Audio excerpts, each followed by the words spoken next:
was even graver concern over the matter of Della's conduct with those who often crept away into a family's barn late afternoons for a game of Kiss Me Quick. By 15, she was long out of school, shuttling back and forth between her parents, enjoying the attentions of boys alert to her persuasive, unreserved charm. Frisky young Della forestalled marriage until she was 22, an advanced age for espousals at the time. In 1898, she met a house painter recently arrived in Missouri from Indiana named Otis Elmer Monroe, 10 years her senior. Like Della's father, Otis nurtured goals loftier than mere manual labor. He insisted that one day he would study art in Europe, and he spiced their conversations with talk of French painters and of Belle Epoque Paris, of which he had seen gravures in magazines. After a proper courtship, on which the groom-to-be insisted, Della Mae Hogan and Otis Elmer Monroe were married in late 1899. Photographs of her from that time show a woman of medium height, with a strong round face, dark eyes, an almost severe jaw, and extraordinary poise. There is nothing demure in her stance. No portraits of Otis have survived, but Della later described him as fair-skinned, with reddish hair and hazel eyes. He was, she later said, neat as a pin, always turned out like a gentleman, or at least a gentleman's gentleman. After a bad fall, he had a permanent scar on his left cheek, and this gave him a somewhat dashing, romantic look. Della seemed to think of him as a roué, a robust man of the world who had known danger. Not long after the wedding, Otis told Della to pack their clothes. Because he was guaranteed better wages than for occasional house painting, he had accepted an offer to work for the Mexican National Railway. They settled just across the border from Eagle Pass, Texas, in a town later known as Piedras Negras, then called Porfirio Diaz, named for Mexican's incumbent president. Della, at first unhappy to have left America, often stood on her front porch, gazing at the bridge across the Rio Grande into Texas.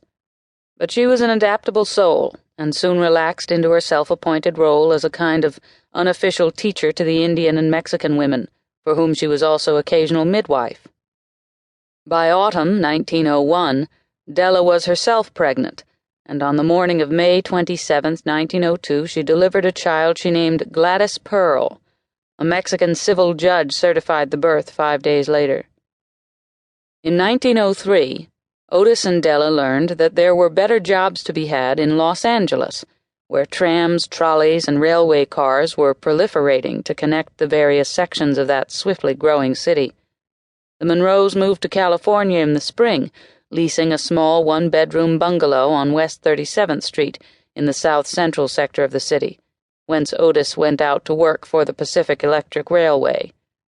With a wife and daughter to support, he found his dreams of painting watercolors aboard a Seine houseboat fading into oblivion. In 1905, Della gave birth to a boy named Marion Otis Elmer, and the family required larger quarters. Family notebooks record that theirs was a peripatetic life over the next several years, and that they lived in at least 11 rented and furnished houses or apartments between 1903 and 1909. With such instability and few possessions to call their own, Gladys and Marion, although not obviously deprived of necessities, had uprooted and insecure early lives.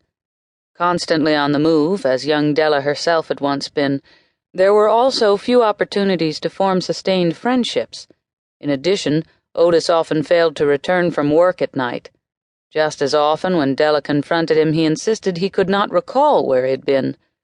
Because he occasionally drank heavily, Della was not surprised by these memory lapses. The Monroe marriage was thus sorely tested throughout 1907.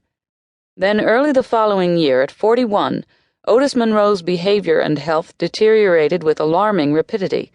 His memory was erratic, his responses often inappropriate. He suffered severe headaches and became uncharacteristically slovenly.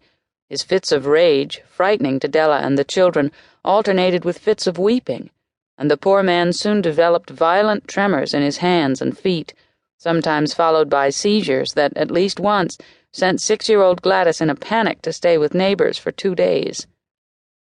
During the summer of 1908, Otis became semi-paralyzed. Admitted in November to the Southern California State Hospital at